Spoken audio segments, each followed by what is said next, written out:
All right, Aviation World. We're going to be talking about fixed rate repairs and time and material repairs. Give us 20 seconds and we'll begin talking about it.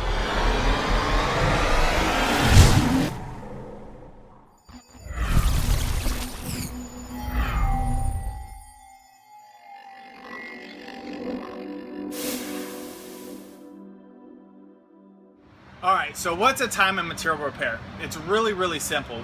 Typically when you call an MRO and they give you a repair average, such as serviceable, functional test, and a repair average and overhaul average, they'll give you a price and a lead time. Depending on what shop you're dealing with is they'll give you just a labor rate, or they'll give you an actual average as labor rate plus some components that are typically required. So time and material is literally just that. It's the labor rate plus the components needed for the repair, and it can be a repair or overhaul. So time and material is very good at lowering the cost if you have time to supply your own piece parts.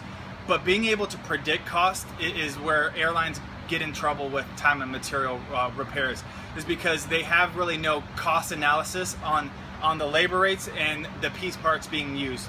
It can fluctuate. If you have an average repair of $2,000, sometimes it can come in at $1,500, and sometimes it can go into $3,000. So time and material repairs is a little bit, or it is quite hard to really nail the cost analysis down.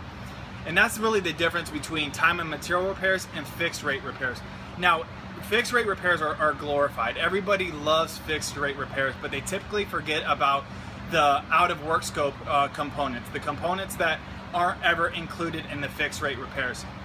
So for example, if you need a component, if you're in a contract with a fixed rate repair or an agreement for a fixed rate repair, and the shop has a fixed rate repair of $5,000, but the housing is out of scope, well, you're gonna pay that fixed rate repair, and you're also gonna pay that housing.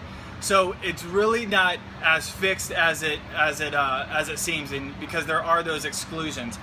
Now, if you get into an agreement that is all in, so it's everything includes that fixed rate repair, that's great, is because you can then predict those costs.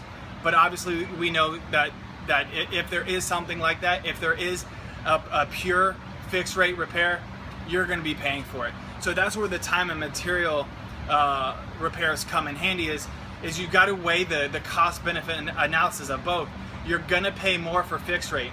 If you have this fixed rate component where it's $5,000, or you have this time and material where you only needed labor rate, or you needed just minimum piece parts, you're going to pay less on the time and material. Obviously, you have to work with a preferred MRO or a preferred vendor that knows their components, that knows their fixed rates, and that's going to be your cost advantage.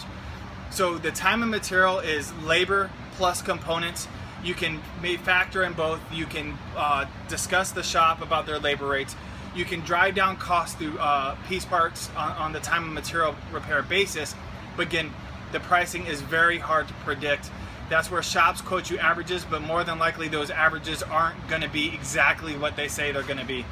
Whereas fixed cost repairs give you a fixed cost baseline, but more than likely there's exclusions in those repairs. So if you want more information, just follow the link below, read about it, comment on the post, comment on our Twitter feed, and we'll be more than happy to answer any more questions. So follow the link below, follow us on Twitter, and we'll see you on the other side.